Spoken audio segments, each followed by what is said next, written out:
Me llamo Raymond Kemper.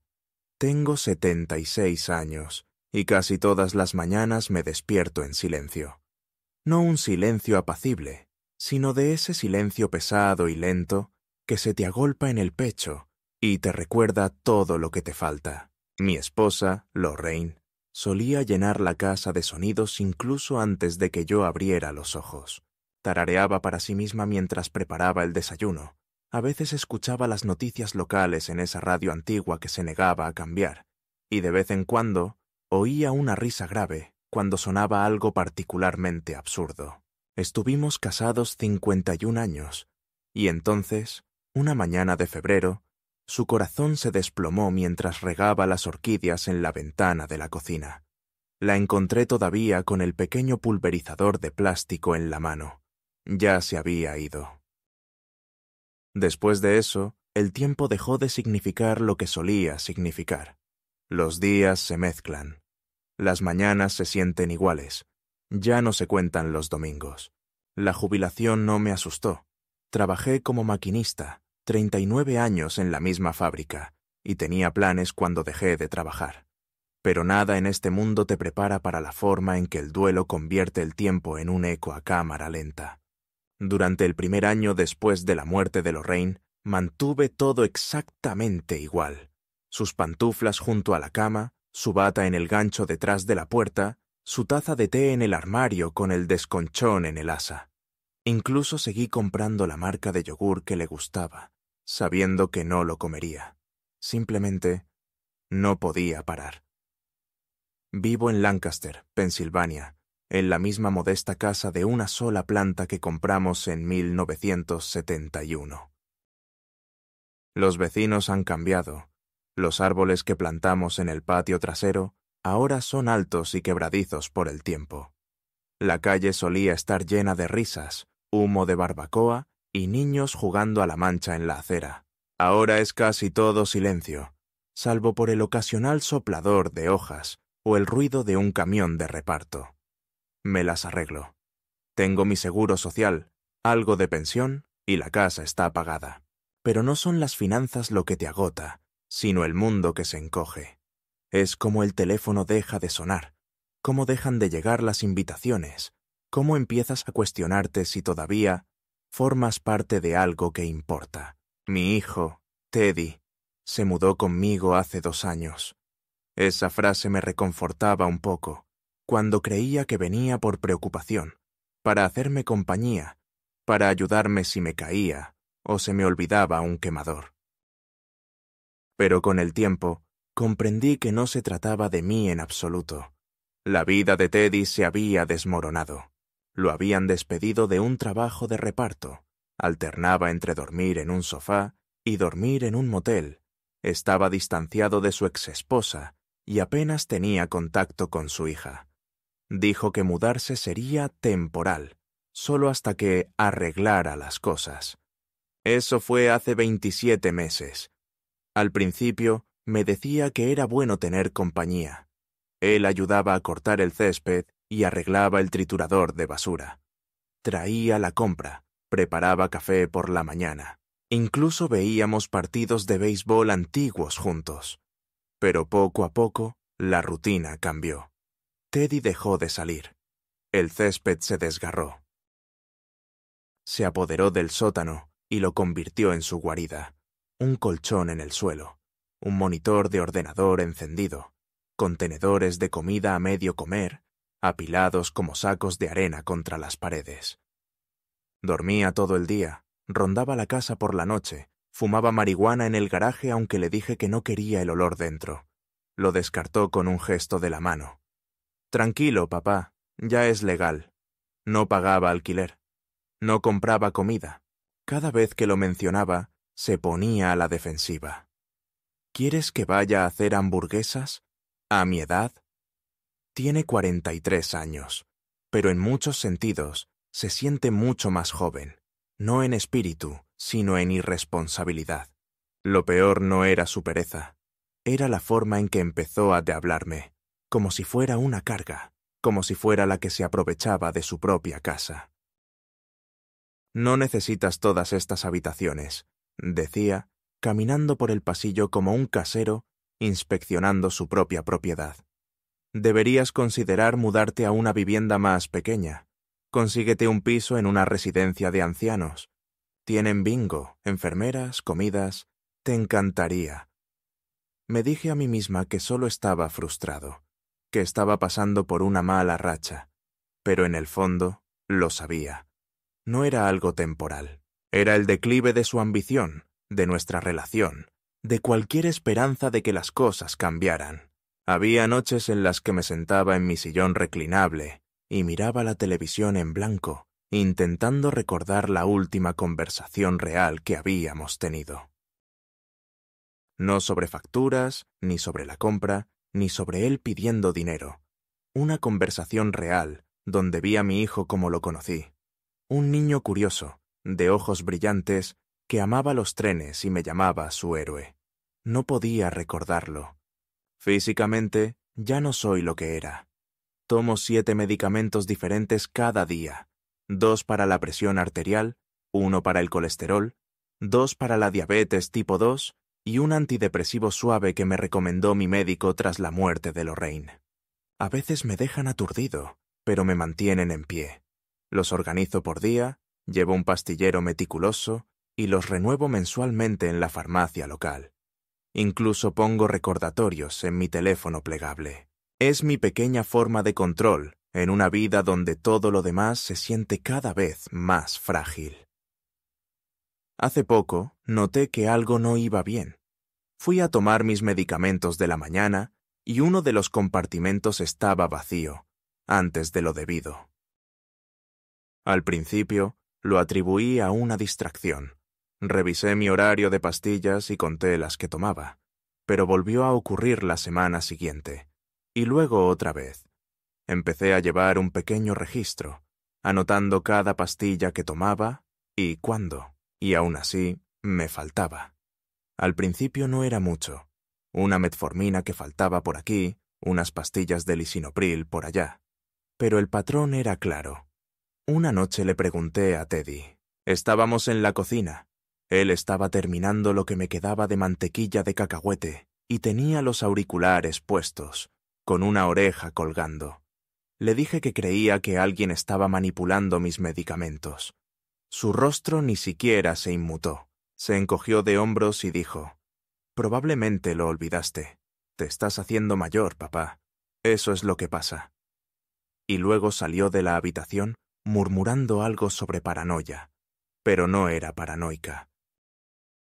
Conocía mis rutinas, conocía el clic exacto del botiquín, la sensación de cada pastilla en la palma de la mano. Empecé a esconder mi pastillero en diferentes lugares, detrás de las cajas de cereales, dentro del cajón de los calcetines, incluso una vez lo pegué con cinta adhesiva debajo de una silla del comedor. No importaba. De alguna manera, las pastillas seguían desapareciendo. Empecé a sentirme cansada, mareada, como si estuviera bajo el agua.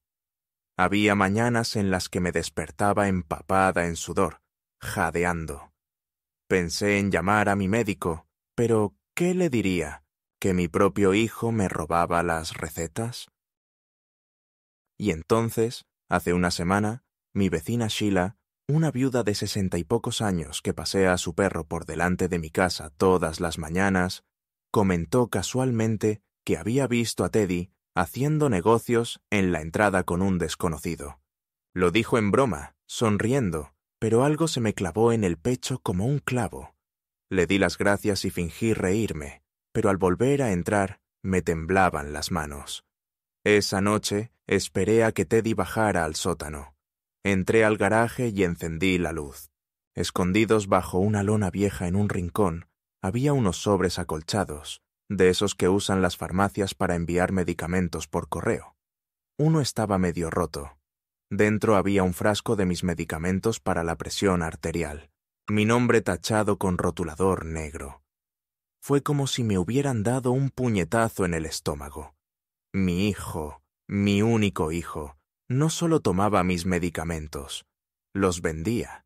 Y creo que fue entonces cuando algo dentro de mí finalmente se quebró. La mañana en que todo cambió fue tranquila. como la mayoría. Había dormido mal. Había sentido un extraño latido en las sienes toda la noche, una presión que me hacía sentir como si algo dentro de mí intentara salir lentamente. Cuando por fin me levanté, la luz de la cocina era demasiado intensa. Me moví despacio, con el cuerpo pesado, y cogí el pastillero naranja que siempre guardaba detrás de los cereales. No estaba, ni en la despensa, ni en el armario, ni en el cajón de los calcetines.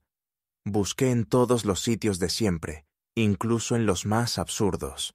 Dentro del azucarero, debajo del colchón, detrás de la lavadora, con una creciente sensación de pánico. Sentía que el corazón me latía más rápido, pero no de forma sana y excitada. Esto era diferente, errático, fuerte en mis oídos, como si me golpeara desde dentro. Por fin encontré el pastillero en el armario de la ropa blanca, entre toallas dobladas. No era allí donde lo había dejado, lo sabía con absoluta certeza, y cuando lo abrí, estaba casi vacío. Habían desaparecido pastillas de días enteros. No solo un compartimento, sino 4 o 5 seguidas. Me senté en el borde de la cama, con la caja en la mano, e intenté respirar con normalidad. Se suponía que tendría suficiente medicación hasta el viernes. Era martes. No podía estar sin ella, ni 3 días. No a mi edad, no con mis condiciones.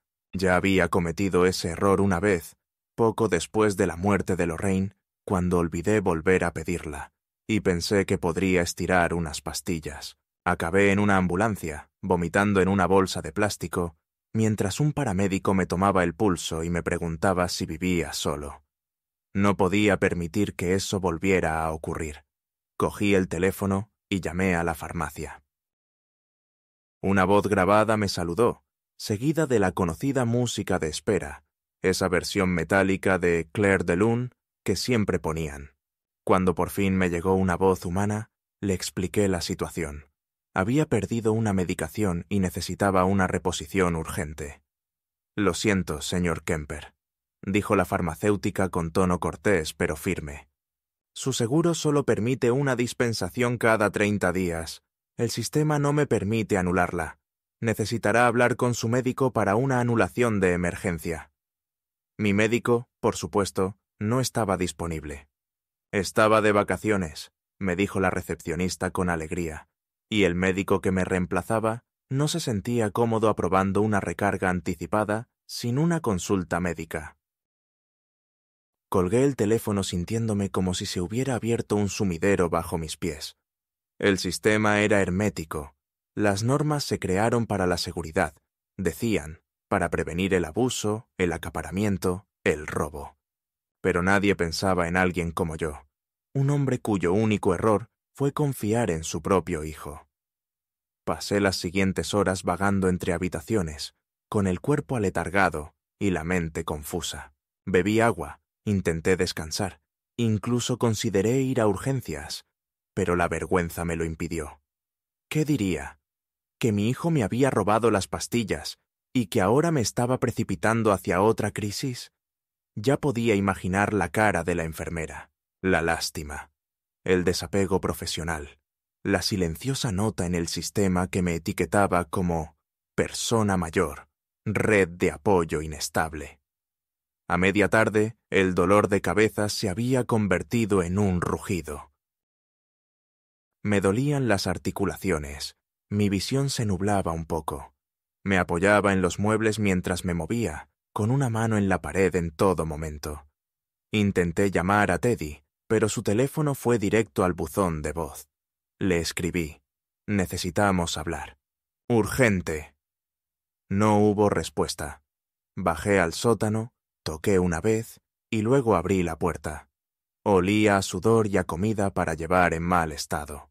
La pantalla de su computadora brillaba en la oscuridad. Una ventana de chat abierta, columnas de listados, nombres de usuario, confirmaciones de pedidos. No lo entendí todo, pero vi suficiente. Una pestaña tenía el nombre de una de mis recetas, una dosis específica, incluso el número de frascos. La miré fijamente, luego la pila de sobres de envío en la esquina. Teddy estaba dormido, con los auriculares puestos, una lata de cerveza medio vacía apoyada en su pecho. No lo desperté. Me quedé allí, temblando, mientras la escena se grababa en mi mente. Ya no era una especulación, era un hecho. Mi hijo vendía mis medicamentos, mis pastillas para la presión, mi insulina, las pastillas que necesitaba para seguir viva. Las intercambiaba por dinero en efectivo, criptomonedas o cualquier moneda patética que la gente usara en esas plataformas oscuras. Y lo que me mató, lo que me dejó completamente vacía, fue que ni siquiera le importó lo suficiente como para ocultarlo adecuadamente. No era vergonzoso para él. Eran solo negocios. Subí las escaleras y llamé a Sheila, mi vecina. Le pregunté si podía llevarme a la clínica. No me fiaba de mí misma al volante. El mareo empeoraba. Sheila llegó a los 10 minutos, con su pequeño terrier ladrando a mi lado, mientras me ayudaba a sentarme en el asiento del copiloto. No hizo preguntas, solo me dirigió esa mirada cómplice. La clase de mirada que dan las mujeres cuando sospechan que algo anda mal y solo esperan la confirmación. En la clínica me atendieron de inmediato. La enfermera me echó un vistazo y llamó al médico de guardia. Mi presión arterial era de 198/105, peligrosamente alta. Tenía náuseas y la camisa me sudaba. Me administraron medicamentos por vía intravenosa. Me hicieron pruebas. Me hicieron todas las preguntas. No les conté todo. Solo lo suficiente. Dije que me había saltado dosis, que vivía con un familiar, que había perdido la cuenta. La doctora, una amable mujer de unos 40 años, me miró con preocupación, pero no insistió. Me mantuvieron en observación. Pasé la noche conectado a máquinas, escuchando los pitidos rítmicos como un metrónomo que marcaba todas mis malas acciones. Pensé en Lorraine, en cómo habría gestionado la situación. Habría confrontado a Teddy en cuanto se perdió la primera pastilla. No habría permitido que llegara tan lejos. Pero claro, él jamás se habría atrevido con ella cerca. Él sabía que no era así. Siempre temió más su silenciosa decepción que mi mal genio. Cuando me dieron de alta a la mañana siguiente, el médico me entregó un informe impreso. Una nueva receta, una recomendación para ver a un especialista, una advertencia sobre niveles elevados de glucosa y una nota amable sobre servicios de terapia. Para personas mayores con estrés familiar. Lo doblé y lo guardé en el bolsillo de mi chaqueta y salí a la mañana gris. Sheila me esperaba. Le pedí que me llevara a la comisaría. Dentro, las luces fluorescentes zumbaban débilmente, y el recepcionista me dirigió esa mirada, la expresión cansada y agotada de quien ha escuchado todo tipo de traiciones familiares. Le expliqué, lenta y cuidadosamente, que creía que mi hijo había estado robando y revendiendo mis recetas, que tenía pruebas, los sobres, la computadora. Me ofrecía llevárselas. Asintió, tomó notas, me dio un número de caso. Dijo que un detective haría un seguimiento, pero lo vi en sus ojos. Resignación. Lo había visto antes. Hijos robando a padres, hijas vaciando cuentas bancarias, nietos falsificando firmas. No estaba sorprendido, solo cansado, y de alguna manera eso le dolió aún más que la indignación. Cuando llegué a casa, Teddy seguía dormido. No dije ni una palabra. Fui al baño, cerré la puerta y me senté en la tapa cerrada del inodoro con la cabeza entre las manos. Algo había cambiado, no solo en él, sino en mí. Se había activado un interruptor. Ya no se trataba de una mala racha. No se trataba de ayudarlo a recuperarse. Mi hijo había puesto mi vida en peligro por dinero. Esa era una verdad que ya no podía ignorar, y la pregunta que ahora me planteaba no era qué haría con él, sino si alguna vez podría perdonarme por haberlo permitido. Cuando volví de la comisaría ese día, una fría quietud pareció apoderarse de la casa. No era la quietud habitual de la rutina de un hombre mayor. No, esto era más denso, casi consciente, como si las propias paredes hubieran absorbido la verdad que había dicho en voz alta por primera vez. Ni siquiera me quité el abrigo. Fui directo a la cocina y abrí cada armario, uno por uno, metódicamente. Revisé la despensa, debajo del fregadero, detrás de los cajones del congelador. Encontré frascos vacíos de medicamentos metidos en una bolsa de supermercado debajo del contenedor de reciclaje. Mi nombre aún era apenas visible a través del rotulador negro. Algunos estaban completamente desprovistos de etiquetas. Otros aún tenían las pegatinas de advertencia de la farmacia parcialmente despegadas. Me temblaba la mano al contar los frascos. 8, al menos. No todos de este mes. Algunos eran de antes, incluso algunos que creía haber tomado, dosis que supuse que había usado. La magnitud del asunto comenzó a formarse en mi mente como un moretón que salía a la superficie. Teddy subió esa noche, frotándose los ojos para despeinarse, con el pelo hecho un desastre de rizos y sudor. Llevaba una de mis sudaderas viejas, estirada, manchada, con las mangas cortadas en los puños. Entró en la cocina, abrió la nevera, cogió una cerveza sin decir palabra y se sentó a la mesa como si todo estuviera normal. Me paré frente a él y dije su nombre. Al principio no levantó la vista, solo se quedó mirando la botella abierta. «Necesito hablar contigo», dije nuevamente. Levantó la vista lentamente, con irritación reflejada en su rostro. «¿Y ahora qué?» «Ayer fui a la clínica. Mi presión arterial estaba casi en 200.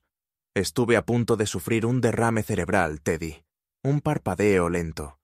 Luego un encogimiento de hombros. Tienes la presión alta. Eso no es noticia».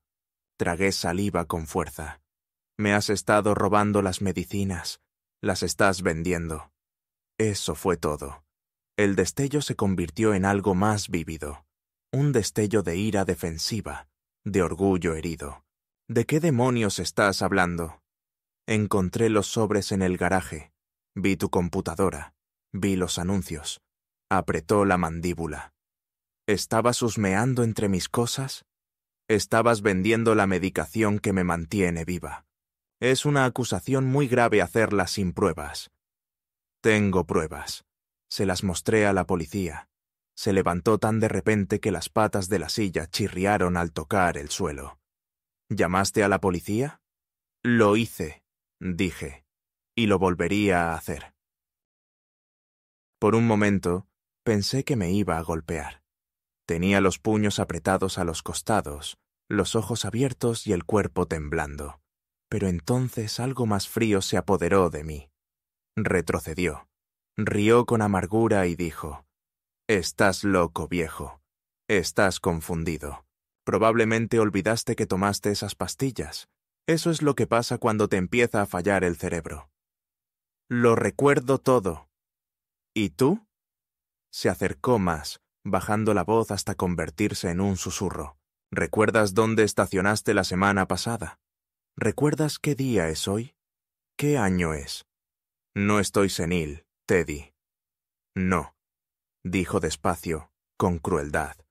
«Solo estás paranoico». Se dio la vuelta y salió de la cocina, bajando las escaleras pisando fuerte hacia el sótano. Me quedé allí un buen rato después de que se fuera, respirando con dificultad, sintiendo las costillas temblar con cada respiración superficial. Quería gritar, tirar algo, pero solo pude apoyarme en la encimera y dejar que el silencio me envolviera de nuevo. A la mañana siguiente, la tensión seguía ahí. Me desperté aturdida, inestable, con un sabor metálico en la boca. Tomé la poca medicación que me quedaba, racionando cuidadosamente las dosis, e intenté fingir que no se me habían derrumbado las paredes. Teddy no subió ese día. No oí el crujido de sus pasos, el encendido del microondas ni el portazo de la puerta trasera, pero sabía que seguía allí. Su coche estaba aparcado delante. El router Wi-Fi parpadeaba sin parar, y podía oír tenues bajos, resonando desde abajo en los momentos de silencio entre mis pensamientos. Esa tarde sonó el timbre. No esperaba a nadie, y al abrir, allí estaba un hombre alto y corpulento con un polo azul marino y un portapapeles en la mano. ¿Raymond Kemper? Sí. Aquí hay algo sobre el pedido de equipo, dijo sin levantar la vista. Medidores de glucosa, caja de 60. Se me encogió el estómago. Yo no pedí eso. Entrecerró los ojos. Dice aquí mismo. Pedido en línea, pago en criptomonedas. Entrega a esta dirección, a su nombre. Se requiere firma. No pedí nada. ¿Quieres rechazar la entrega? Sí, devuélvelo. Parecía molesto, pero asintió, garabateó algo y regresó a la camioneta. Cerré la puerta, esta vez con ambos cerrojos. Me quedé allí, con la espalda apoyada en ella, pensando a mil. Estaba usando mi nombre, mi identidad. Y no solo para robar pastillas, sino para una operación completa. Había llevado esto hasta el límite. Mi domicilio ahora era un punto de contacto para envíos ilegales. Si la policía volvía, y lo haría, podría dejar de ser vista como una víctima. Podría ser vista como cómplice.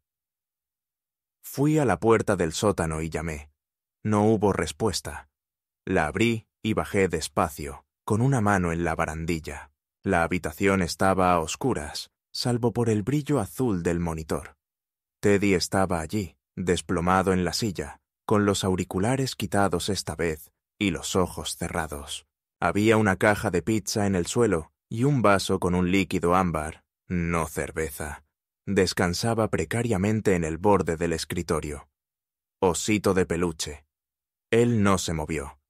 «Teddy», dije más fuerte. Abrió los ojos lentamente. Me miró como si le costara trabajo concentrarse. «Usted recibió un paquete a mi nombre», dije. Él gimió. «¿Y? Eso es fraude de identidad. Es un delito grave.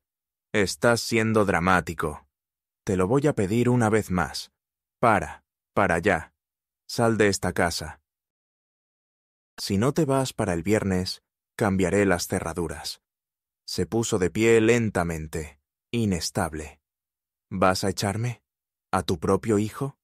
Te di 2 años. Pusiste mi vida en peligro. Estoy harto. No puedes sobrevivir sin mí, viejo bastardo. Dio un paso hacia mí y yo retrocedí uno. Su aliento era agrio y sus ojos estaban rojos. La mitad del tiempo te olvidas de comer, dijo con desdén. Olvidas la estufa encendida. ¿Quién te cuidará cuando te vuelvas a caer? ¿Sheila con su perrito? Prefiero morir solo antes que dejar que me ayudes de nuevo. Se rió, un sonido seco y hueco. Ya te estás muriendo, papá. Mírate. Y entonces murmuró algo que jamás olvidaré.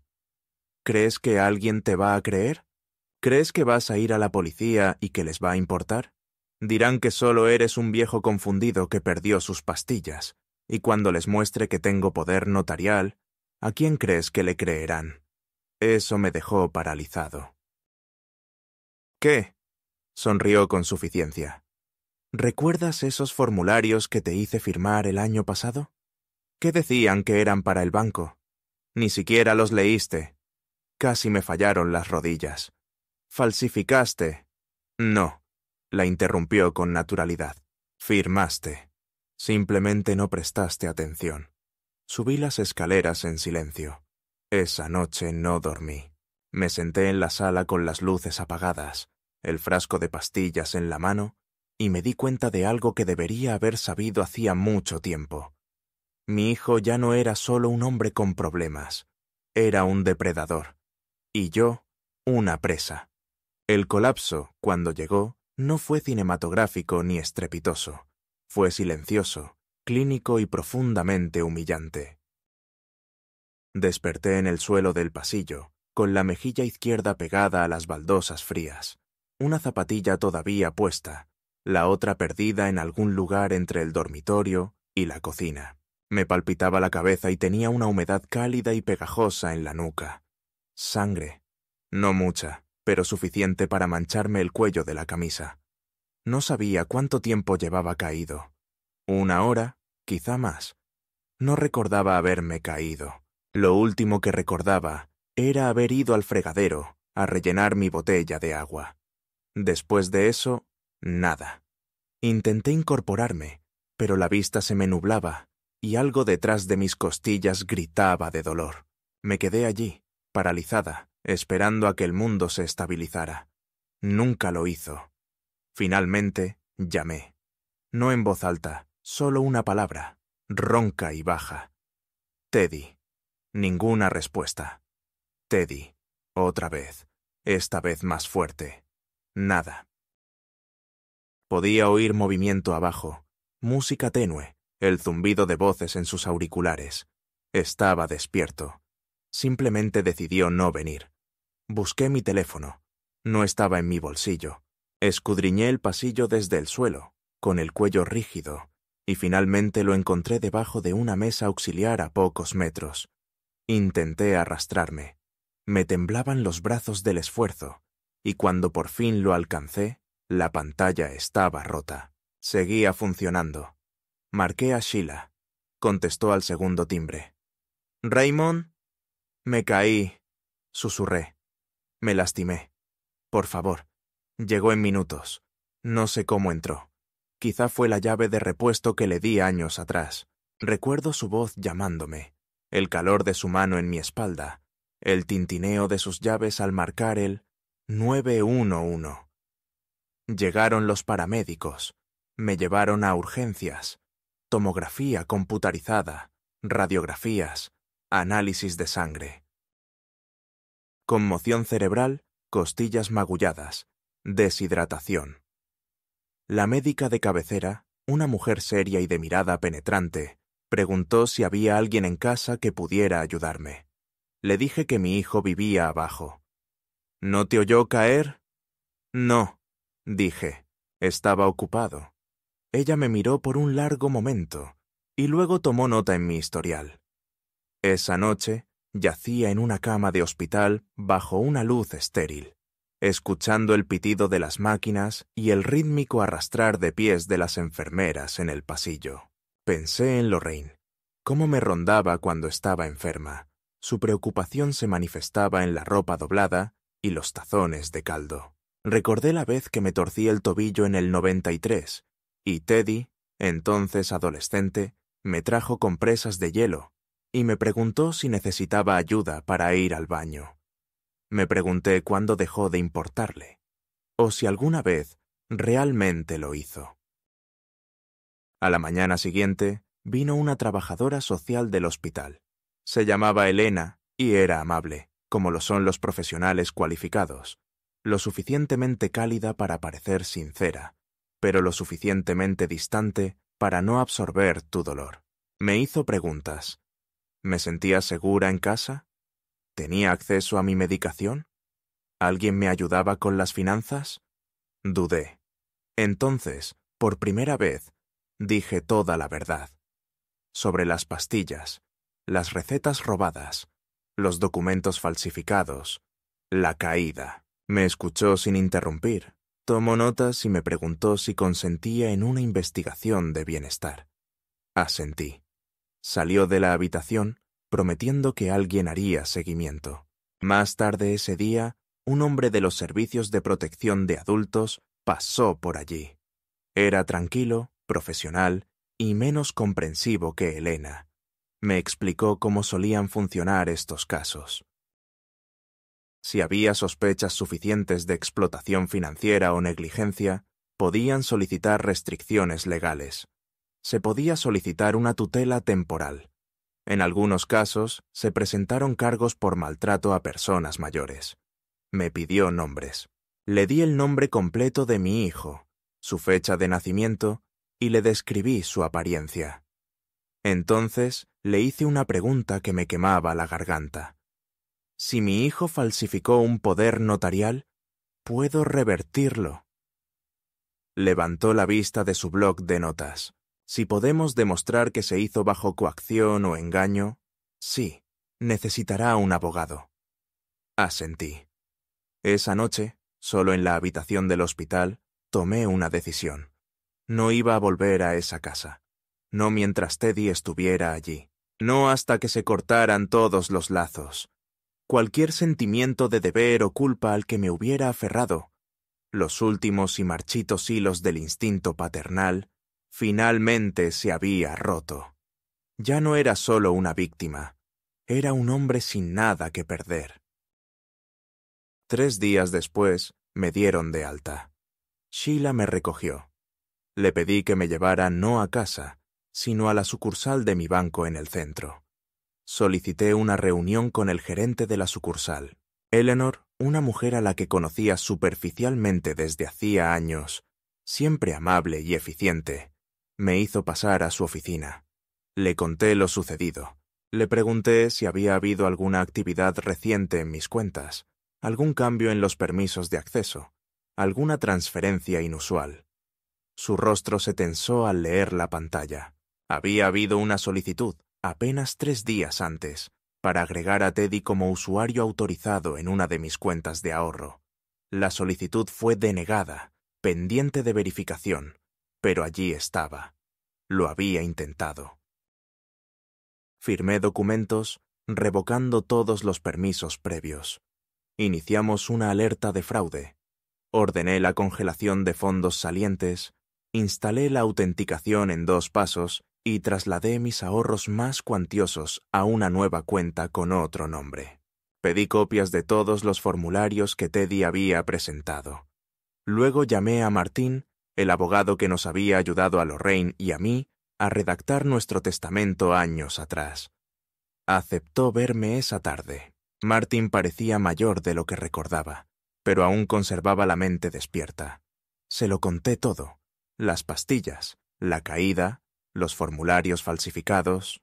Me escuchó, hizo preguntas precisas y finalmente dijo: si falsificó el poder notarial, podemos impugnarlo, pero necesitamos pruebas, y rápido.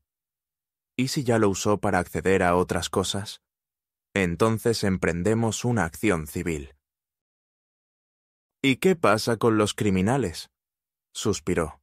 Necesitarás la cooperación de la AP y la policía, pero sí, es posible. Me recosté en la silla y miré por la ventana. El sol estaba bajo y las sombras en la calle eran largas. Mi hijo había intentado vender mi vida, un frasco de medicamentos a la vez. Había intentado borrar mi autoridad, reducirme a una firma en un formulario, un recuerdo desvanecido en una casa que él trataba como un almacén. Pero aún no me había ido, ni de lejos, y me aseguraría de que lo entendiera. No volví a casa enseguida. Me alojé en un motel a las afueras, de esos con alfombras descoloridas, aire acondicionado zumbando y menús plastificados de pizzerías cercanas que deslizaban por debajo de la puerta todas las noches. No era gran cosa, pero estaba limpio, era anónimo, y lo más importante, era mío. Había algo casi sagrado en cerrar la cadena por la noche, sabiendo que nadie merodeaba en el sótano, esperando a despojarme de mis derechos mientras dormía. Desde esa habitación con olor a rancio, comencé a orquestar el desmantelamiento de todo lo que Teddy había construido a mi nombre. A la mañana siguiente de mi reunión con Martin, presentamos la documentación impugnando la validez del poder notarial. Martin presentó declaraciones juradas alegando manipulación, tergiversación y vulnerabilidad médica al momento de la firma. Añadió que no recordaba haber sido informado sobre el verdadero contenido de los formularios que Teddy me hizo firmar, y dadas las circunstancias del robo de recetas y la sospecha de explotación financiera, solicitamos una suspensión de emergencia de la validez del documento. El tribunal acordó una suspensión temporal de todas las acciones realizadas al amparo de dicho poder notarial en espera de una investigación más exhaustiva. No fue una victoria completa, todavía no, pero fue un alto crucial. Mientras tanto, el detective asignado a mi caso finalmente llamó. Se llamaba Owen Cassidy, y por su forma de hablar, tranquilo, paciente, directo, supe que no era la primera vez que traicionaba a su familia. Le expliqué todo de nuevo, los medicamentos que faltaban, los sobres, los formularios falsificados, el repartidor que había venido a mi casa, la caída. Le di los nombres de los farmacéuticos con los que había hablado, el médico que me había atendido en urgencias, el trabajador social. Lo anotó todo y dijo que emitirían una orden para inspeccionar los dispositivos de Teddy, su habitación, el historial de su navegador. No sería rápido, advirtió, pero avanzaría. Mientras esa lenta maquinaria legal comenzaba a funcionar, ocurrió algo más, algo que no esperaba. Una noche, justo después de las 8 de la noche, recibí un mensaje en Facebook Messenger. Hacía años que no usaba esa cuenta. Era de alguien llamada Lauren. Me quedé mirando el nombre durante varios segundos, confundida. Entonces lo entendí. Lauren era la hija de Teddy, mi nieta, de su primer matrimonio. No la había visto desde que tenía 9 años. Ahora tenía 19. Hola, abuelo. Sé que es raro, pero quería hablar contigo. ¿Te parece bien? Mis dedos se cernían sobre el teclado. Sentí un nudo en el pecho. Respondí. Hola, Lauren. Sí, no pasa nada. Me alegra saber de ti. Ella respondió rápidamente. Oí algunas cosas sobre papá, sobre lo que te hizo. Lo siento mucho. No tenía ni idea. Dejé de hablarle hace un tiempo. Le pregunté cómo me había encontrado. Me dijo que había visto mi nombre mencionado en un subreddit sobre maltrato a personas mayores y explotación económica. Alguien lo había publicado anónimamente, pero los detalles eran inequívocamente nuestros. Una amiga suya que estudiaba trabajo social se lo había contado, pensando que podría ser su familia. Y tenía razón. Le dije que estaba bien, que me quedaba en un lugar seguro y que significaba muchísimo para mí que me hubiera contactado. Hablamos durante más de 1 hora. Me contó sobre la universidad. Estudiaba psicología y quería trabajar con jóvenes vulnerables. No había vivido con Teddy desde que tenía 16 años. Su madre se había vuelto a casar y Lauren había seguido adelante con su vida. Pero se acordaba de mí. Recordaba cómo la llevaba al parque, cómo le enseñaba a armar rompecabezas, cómo hacía panqueques con formas graciosas. Dijo que yo era la única persona que se había sentido una verdadera adulta en su vida. Después de terminar la llamada, me quedé allí un buen rato mirando la pantalla. Mi hijo había intentado borrarme. Había intentado reducirme a una cáscara. Pero el recuerdo de quién había sido, de lo que había dado, seguía vivo. En ella. Era lo primero bueno que me había pasado en meses. Pero la guerra no había terminado. Una semana después de que se decretara la congelación del poder notarial, Martin me llamó con noticias. Teddy había intentado vaciar una de las cuentas conjuntas, una que yo había olvidado por completo. Era una cuenta antigua que Lorraine y yo habíamos abierto hacía décadas para ahorrar para la universidad. No la había tocado en años. Al parecer, Teddy la había redescubierto y había presentado formularios de retiro, alegando mi incapacidad. Pero gracias a la alerta en mis registros, la solicitud había sido denegada y marcada. Estaba furiosa. Ya no era desesperación, era estrategia. Mi hijo se había convertido en un depredador con una hoja de cálculo. Estaba rebuscando en cada rincón de mi vida financiera, buscando puntos débiles. Y supe, entonces, con una claridad fulminante, que no pararía hasta que uno de nosotros estuviera legalmente, o literalmente, fuera del camino. Ese domingo volví a casa. No le dije a Teddy. Esperé hasta saber que estaría fuera, probablemente recogiendo provisiones o haciendo otro trato. Le pedí al cerrajero que me encontrara a las 2 de la tarde. Cambiamos todas las cerraduras de la casa. la de la entrada, la de atrás y la del garaje. Instalé cámaras en la entrada, la sala y la cocina. Empaqué todo lo que realmente necesitaba: documentos importantes, mi computadora, algunas mudas de ropa, el álbum de fotos que Lorraine había hecho para nuestro 40º aniversario. El resto se lo dejé.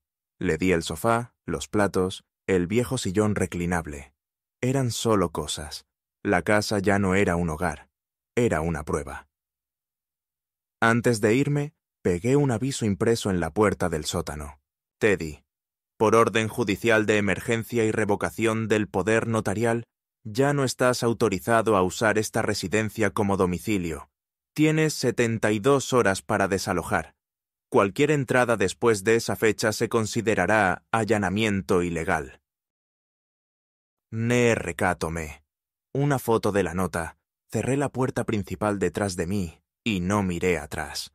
Esa misma noche, Martin me informó que podríamos solicitar una orden de alejamiento si fuera necesario.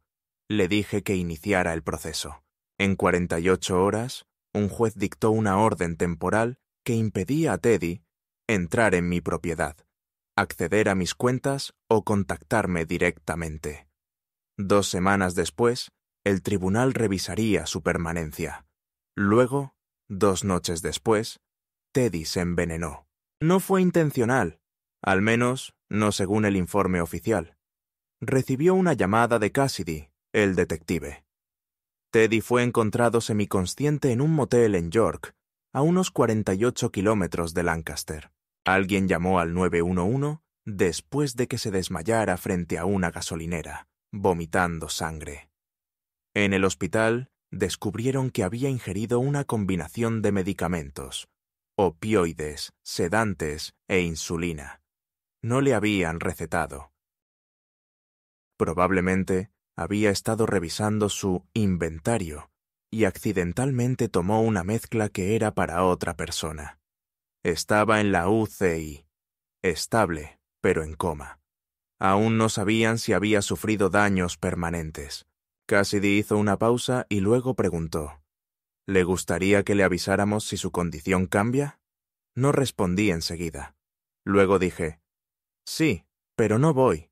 Esa noche me senté junto a la ventana del motel y me quedé mirando el neón de un restaurante cercano, que parpadeaba como un latido roto.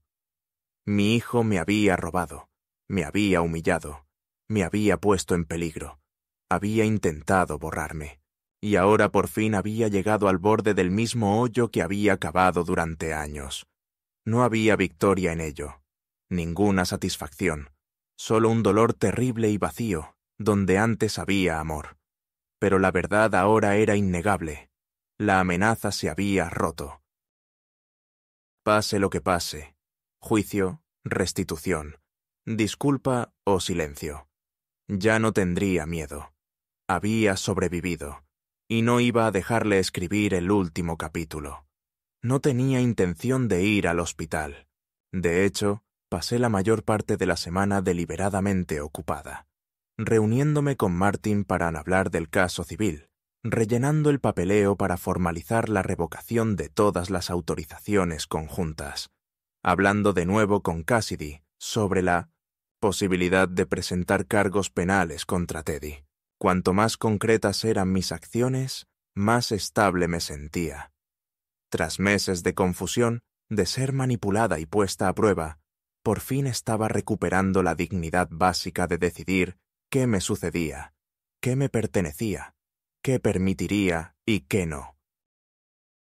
Pero a pesar de todo ese avance, a pesar de cada formulario firmado y cada vínculo legal roto, había una parte de mí, tranquila, persistente, que seguía dándole vueltas a la idea de que él yacía en esa cama de hospital, quizá muriendo, quizá ya sin remedio, y, al final, me agotó. Llegué justo después de las 4 de la tarde. La enfermera de recepción de la UCI reconoció mi nombre y dudó antes de revisar la pantalla. ¿Es usted familia?, Zrenia preguntó. Soy su padre, respondí. Su rostro se suavizó. Señaló el pasillo. Habitación 211. Está estable, pero sedado. Seguimos monitorizando su función renal. El resultado de toxicología llegó hace 2 días. Una combinación de oxicodona, clonazepam e insulina. Es un milagro que no haya sufrido un infarto en el lugar. Asentí, le di las gracias y continué por el pasillo, con los zapatos susurrando contra el suelo encerado. El aire estaba cargado de antiséptico y silencio. La habitación estaba en penumbra, iluminada únicamente por una tira fluorescente sobre la cama. Teddy yacía inmóvil, con tubos en ambos brazos, su piel cetrina y cerosa, el tipo de color que solo había visto en Lorraine en las últimas 24 horas de su vida. Tenía la boca ligeramente abierta y parecía, por primera vez desde que era niño, vulnerable. Entré en la habitación, cerré la puerta tras de mí y me senté en la silla de vinilo cerca de los pies de la cama. No había flores, ni tarjetas, ni visitas. Yo era la única persona que había venido, y no tenía ni idea de por qué. Observé su rostro. No era el hombre con el que había llegado a temer compartir casa, sino los restos del chico que solía cargar sobre mis hombros. El chico que una vez lloró cuando me perdí la obra de teatro de su escuela. El chico que me llamaba papá, cuando tenía miedo de los truenos. En algún momento, ese chico se había replegado en sí mismo, se había endurecido, se había descompuesto en el hombre que tenía delante. Mentiroso, amargado, vacío. Y sin embargo, allí sentado, no podía sentir odio. No del todo. Ya no. Lo que sentía, en cambio, era algo más turbio. Agotamiento, dolor y una especie de claridad que no había tenido antes. Hablé, aunque no sabía si podía oírme. Casi te matas, ¿sabes? No solo yo, no solo por lo que me hiciste, sino por esta estúpida e imprudente desesperación que llamaste supervivencia. Sus párpados no se movieron. Las máquinas pitaron suavemente. Continué. Solías preguntarme de pequeño qué pasa después de que la gente muere. Te dije lo que me dijo mi padre, que las personas viven en los recuerdos de quienes las aman, que mientras alguien recuerde tu voz, tu risa, tu forma de caminar, no te has ido realmente. Pero mentí. Las personas pueden ser borradas, no solo por la muerte, por elección, por crueldad, por un egoísmo tan fuerte que ahoga todo lo demás que alguna vez fueron. Hice una pausa, con la boca seca. Intentaste borrarme. Con cada pastilla robada, cada documento falsificado, cada vez que me llamabas olvidadizo o paranoico, intentabas enterrar quién era. Lo dejé pasar. Por un tiempo, porque creía que eso era lo que hacían los padres. Pero ya no soy ese hombre. Y no puedes definirme. Ni ahora, ni nunca más. Me puse de pie y caminé hasta el borde de la cama. Cuando despiertes, si es que despiertas, estarás en un mundo diferente. Sin casa, sin acceso. Ya no tendrás que esconderte tras mi nombre. Hagas lo que hagas, acabes donde acabes, serás sin mí. Porque lo único que puedo ofrecerte ahora es ausencia, y lo único que me debo es paz. No lloré. Pensé que sí, pero me sentí extrañamente ligera, como si un gancho pesado y oxidado finalmente se hubiera desprendido de mi pecho. Extendí la mano una vez, solo una vez, y le toqué la frente. Estaba cálida, viva. Me di la vuelta y me fui sin mirar atrás. Afuera del hospital, el cielo había cambiado. El sol se ponía tras un velo de nubes, y el viento traía el aroma de la lluvia temprana.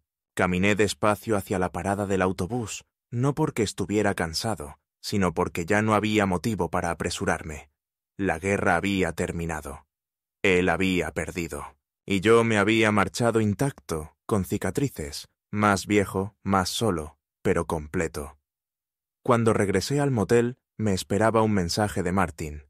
El tribunal había aprobado la revocación permanente del poder notarial.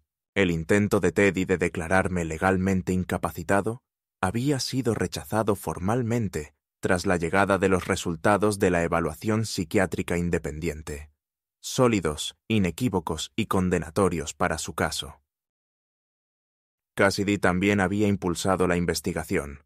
Probablemente habría cargos: distribución de medicamentos recetados, fraude de identidad, maltrato a ancianos.